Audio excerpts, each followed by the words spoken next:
د کرونا ویروس پر وړاندې اساسي ژغورونکي اقدامات: د ټوخي او پرنجي پر مهال خپله خوله او پزه په ماسک، دستمال او یا سنګل باندې بنده کړئ. ناپاکه او ملوث شوي دستمال په کثافاتو کې واچوئ.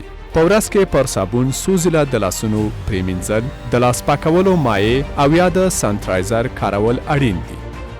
د سترګو، پزې او د خولې لمس څخه ډډه وکړئ. له لاس ورکولو، مخمچو کولو ډډه وکړئ، ځکه ویروس له ناروغ کس څخه سالم شخص ته انتقالېږي.